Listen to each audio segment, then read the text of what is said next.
Salam bagi kita semuanya, jemaat yang terkasih di dalam Kristus Yesus. Kita bertemu kembali dalam khotbah pertanyaan atau khotbah kebaktian sektor. Sebelum kita mendengar firman Tuhan, marilah kita berdoa. Tuhan Allah Bapa kami yang di surga, kami akan mendengar firman. Penuhilah hati kami dengan roh-Mu yang kudus supaya kami dapat mendengar firman-Mu dengan baik. Dalam nama Yesus kami telah berdoa. Amin. Jemaat yang terkasih di dalam Kristus Yesus, firman Tuhan bagi kita pada hari ini diambil dari Galatia pasal 5 ayat 16 sampai ayat 26. Demikian firman Tuhan. Maksudku ialah hiduplah oleh roh, maka kamu tidak akan menuruti keinginan daging. Sebab keinginan daging berlawanan dengan keinginan roh, dan keinginan roh berlawanan dengan keinginan daging. Karena keduanya bertentangan, sehingga kamu setiap kali tidak melakukan apa yang kamu kehendaki. Akan tetapi, jika kamu memberi dirimu dipimpin oleh roh, maka kamu tidak hidup di bawah hukum Taurat. Perbuatan daging telah nyata, yaitu percabulan, kecemaran, hawa nafsu, penyembahan berhala, sihir, perseteruan, perselisihan, iri hati, amarah, kepentingan diri sendiri, percideraan, roh pemecah, kedengkian, kemabukan, pesta pora dan sebagainya. Terhadap semuanya itu kuperingatkan kamu, seperti yang telah kubuat dahulu, bahwa barang siapa melakukan hal-hal yang demikian, ia tidak akan mendapat bagian dalam kerajaan Allah. Tetapi buah roh ialah kasih, sukacita, damai sejahtera, kesabaran, kemurahan, kebaikan, kesetiaan, kelemah lembutan, penguasaan diri. Tidak ada hukum yang menentang hal-hal itu. Barang siapa menjadi milik Kristus Yesus, ia telah menyalibkan daging dengan segala hawa nafsu dan keinginannya.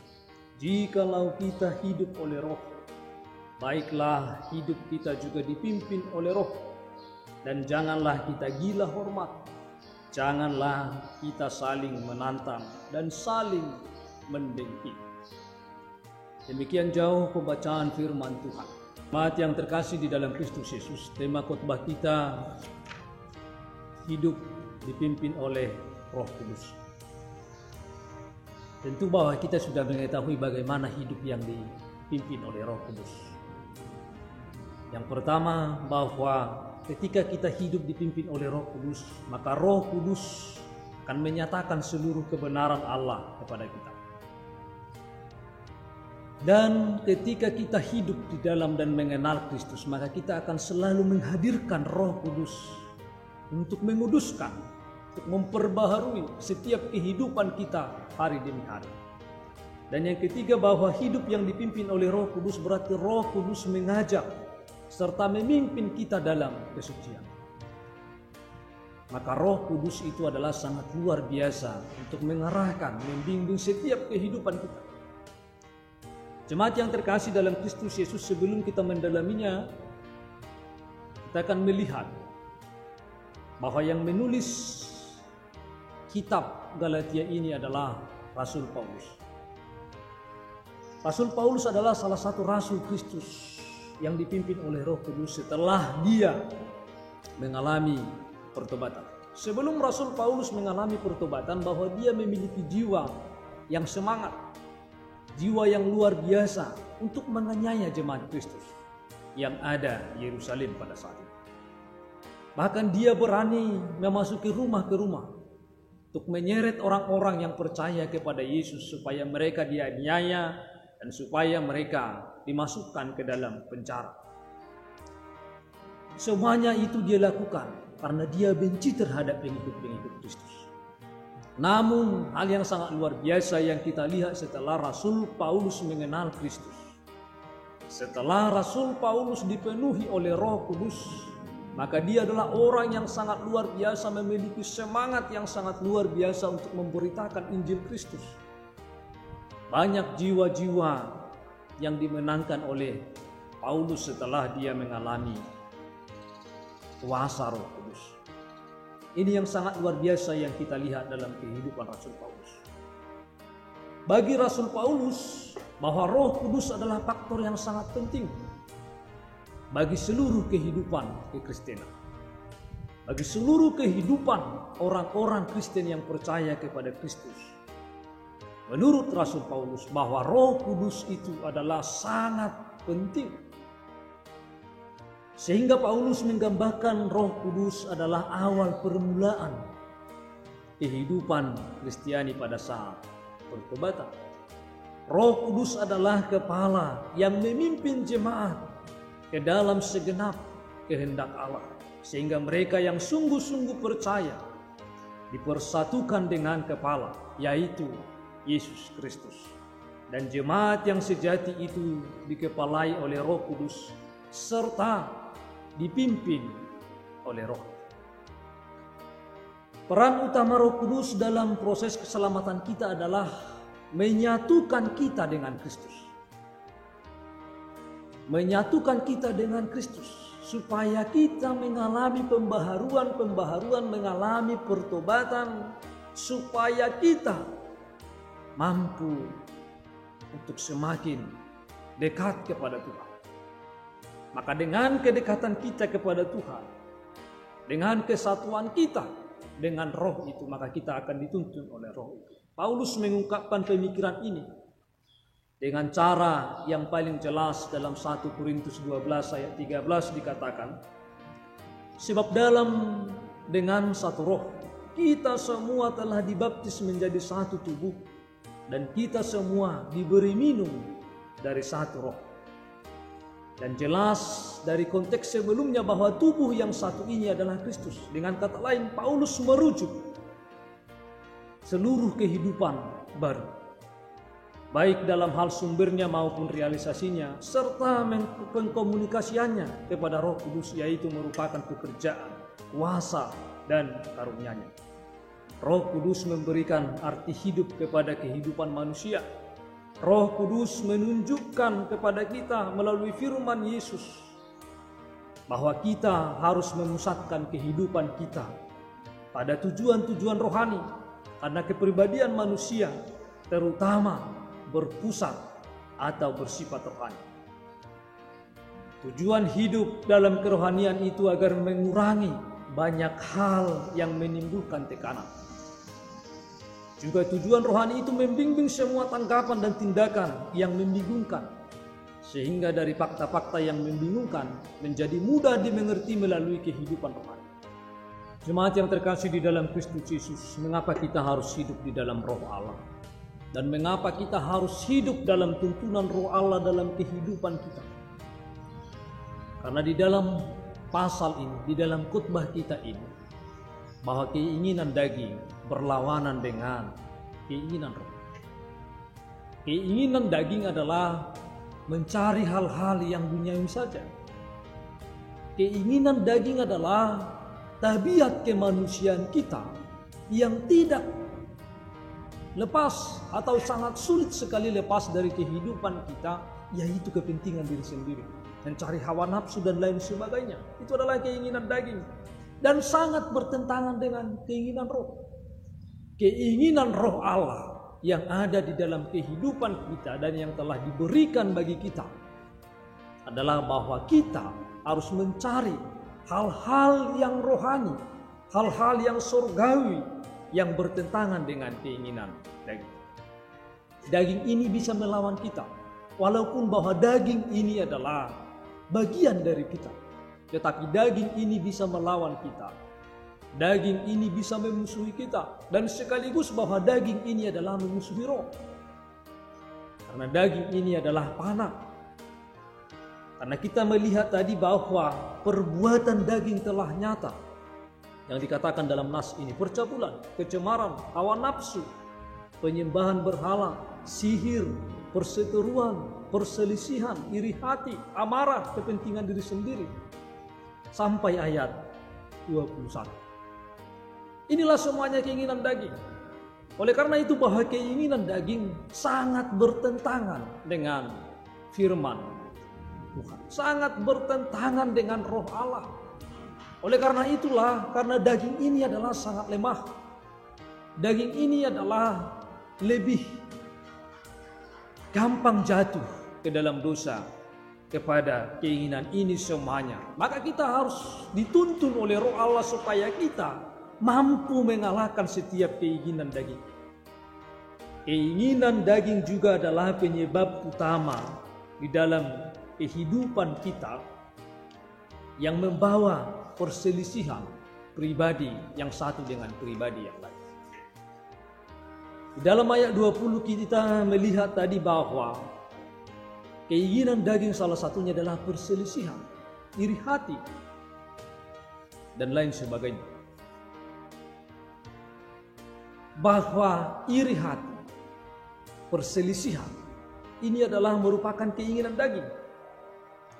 Di dalam perselisihan, di dalam iri hati, tidak akan pernah menyampaikan pujian yang tulus terhadap saingan kita. Jikalau kita menggali asalnya kebanyakan perselisihan di gereja, kita akan melihat bahwa iri hati biasanya memainkan peranan kunci.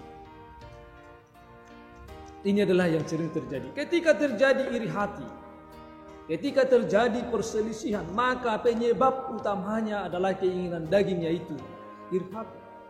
Apabila terjadi iri hati di dalam suatu persekutuan, di dalam suatu kehidupan kita, maka ini akan membawa permusuhan yang melanggar segala perintah Tuhan di dalam kehidupan kita sehari-hari.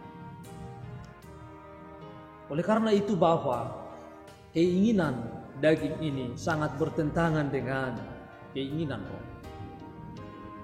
Jemaat yang terkasih di dalam Kristus Yesus, banyak sekali keinginan daging yang telah dijelaskan di dalam firman Tuhan ini. Amarah adalah dosa lain yang berhubungan dengan perselisihan, dan amarah yang menyatakan dirinya dengan sikap dingin. Orang macam ini dalam menahan diri ia memakai kata-kata yang manis, tetapi ada api di dalam hatinya. Itulah amarah. Amarah adalah ketika kita tidak memperlihatkan ketulusan, menahan diri, tetapi di dalam hatinya kebencian, iri hati sudah sangat berapi-api. Maka semuanya ini harus dibuang. Semua keinginan daging ini harus dibuang di dalam kehidupan kita. Jemaat yang terkasih di dalam Kristus Yesus, tanpa tuntunan roh, maka semua keinginan daging ini akan mengalahkan kita. Akan mengalahkan setiap usaha-usaha kita di dalam hidup kita. Tetapi dengan tuntunan roh kita akan dikuatkan. Dengan tuntunan roh bahwa keinginan daging ini, dengan tuntunan roh, keinginan-keinginan daging ini telah disalibkan di atas kayu salib oleh penebusan Yesus di dalam kehidupan. Oleh karena itulah bahwa ada Roh Allah yang menuntun kita, yang membimbing kita supaya kita dapat mengalahkan keinginan-keinginan daging ini.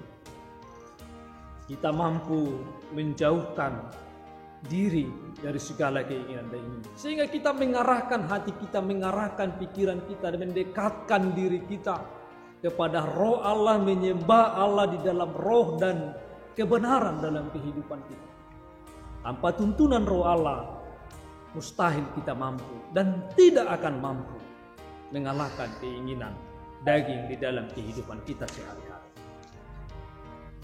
Jemaat Tuhan yang terkasih di dalam Kristus Yesus, bahwa semua keinginan daging ini akan sangat gampang menyebar, akan sangat gampang merasuki kita di dalam kehidupan kita apabila kita tidak menerima Roh Allah.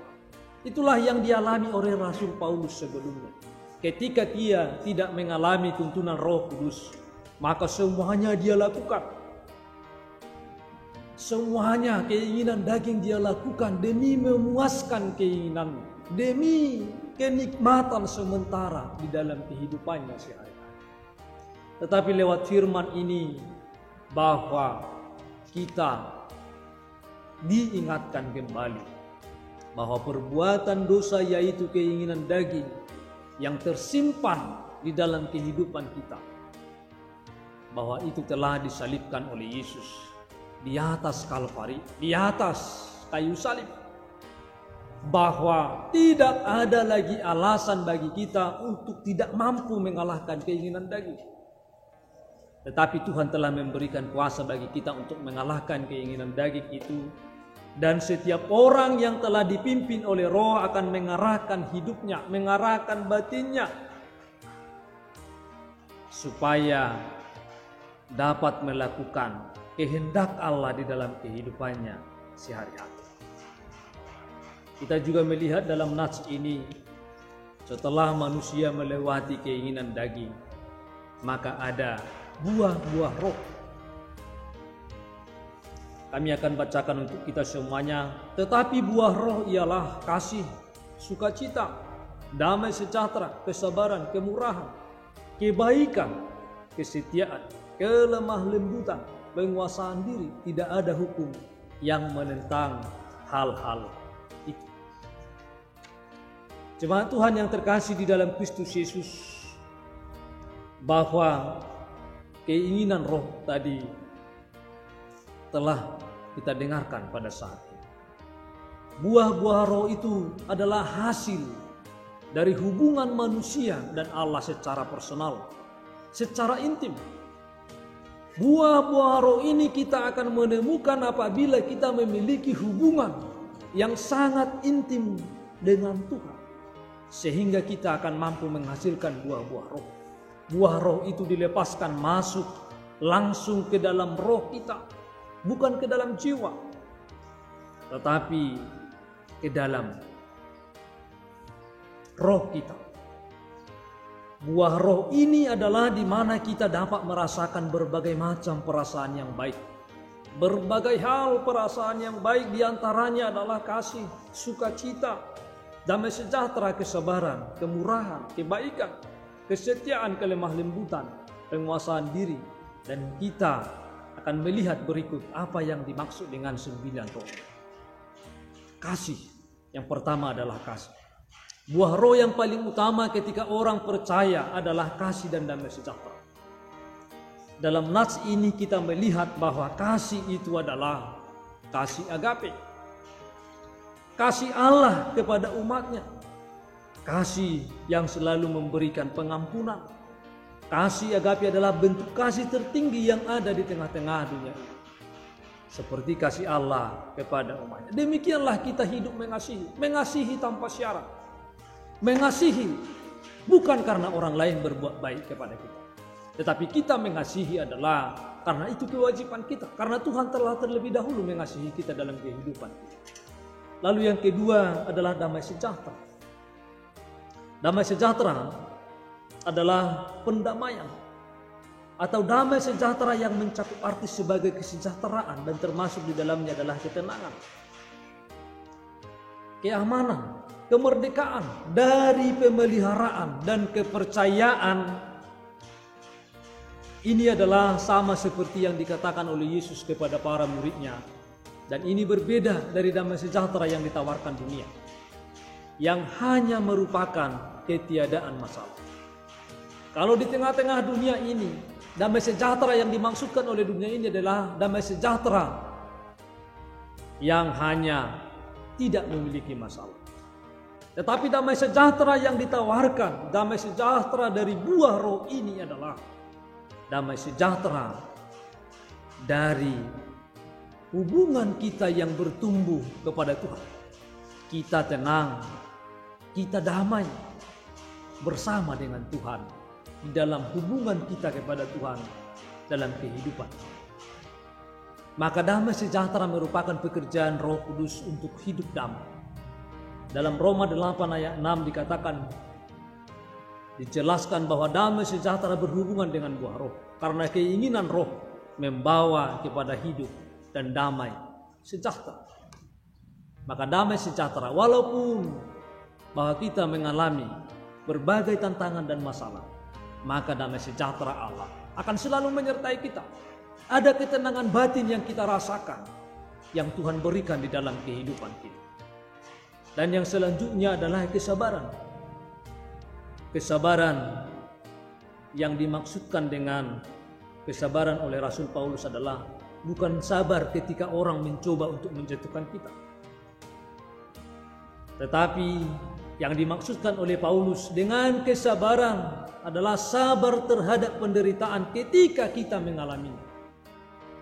Ketika kita mengalami penderitaan, ketika kita mengalami kesulitan-kesulitan di dalam kehidupan kita, maka ada kapasitas ketabahan hati di dalam diri kita. Maka kesabaran itu harus dipupuk. Kesabaran itu harus ditopang dengan waktu, ditopang dengan doa di dalam kehidupan kita. Maka kesabaran ini adalah buah dari roh, adalah ketenangan hati yang kita lakukan ketika kita menghadapi segala hal apapun. Itulah kesabaran. Karena hanya dengan sifat tenanglah kita mampu untuk melewati semua hal yang mungkin saja menghambat perjalanan pertumbuhan iman kita. Masih banyak lagi buah-buah roh di dalam hal ini. Kemurahan, kebaikan, kesetiaan. Semuanya itu adalah mengarahkan kita untuk lebih dekat lagi kepada Tuhan. Untuk memiliki hubungan yang sangat intim kepada Tuhan dalam kehidupan kita. Maka semuanya ini buah roh ini adalah akan membuat kita semuanya hidup di dalam iman yang kuat. Iman yang kokoh, iman yang terus dituntun oleh roh Allah di dalam kehidupan kita sehari-hari. Dan yang terakhir adalah penguasaan diri. Penguasaan diri adalah berarti pembatasan, mengendalikan, menahan. Ini semuanya Paulus perintahkan kepada kita supaya kita dapat mengontrol diri kita sepenuhnya dalam segala hal apapun yang terjadi, yang kita hadapi di tengah-tengah kehidupan kita sehari-hari. Oleh karena itu jemaat yang terkasih, bahwa ketika buah-buah roh ini kita hidupi, maka kita akan selalu menerima ketenangan jiwa, menerima kedamaian jiwa untuk menjalani kehidupan kita. Tidak ada iri hati, tidak ada lagi keinginan daging yang tersimpan lebih banyak dalam hati kita. Jangan kita buat stok keinginan daging di dalam hati kita, tetapi mari kita buat bahwa buah-buah roh yang akan bekerja di dalam kehidupan kita. Karena ketika roh Allah yang akan memimpin kita, maka kita akan dipuaskan oleh roh itu sendiri. Ada kesejukan hati kita, ada ketenangan jiwa kita untuk terus bersekutu bersama dengan Tuhan dalam kehidupan kita. Oleh karena itu biarlah roh Tuhan yang menuntun kita dan memberikan kita kekuatan. Roh itu akan mengarahkan kita dalam setiap kehidupan kita, bahwa kita akan memperoleh kemenangan ketika kita hidup dan dipimpin oleh roh Allah. Kita mengalami kemenangan, mengalahkan keinginan daging, karena kita diciptakan oleh Allah untuk melakukan kehendak Allah, untuk hidup sesuai dengan buah-buah roh yang akan menuntun kita. Oleh karena itu, bahwa dosa-dosa kita, keinginan daging kita telah dipakukan di kayu salib oleh Yesus Kristus. Maka kita sekarang harus siap untuk melepaskan, membuang segala keinginan daging ini, dan kita masuk kepada buah roh, yaitu hidup yang baru. Kita mau dituntun dan dibimbing oleh Allah, dan kita semuanya diberkati oleh Allah di dalam kehidupan kita. Amin. Kita berdoa. Tuhan Allah Bapa kami yang di surga, kami telah mendengar firman. Biarlah kuasa Roh Kudus-Mu yang menuntun kami, sehingga kami dapat menanggalkan keinginan-keinginan daging dengan pertolongan Roh Kudus-Mu, sehingga kami terus diperbaharui di dalam Tuhan. Di dalam nama Kristus Yesus kami telah berdoa. Amin.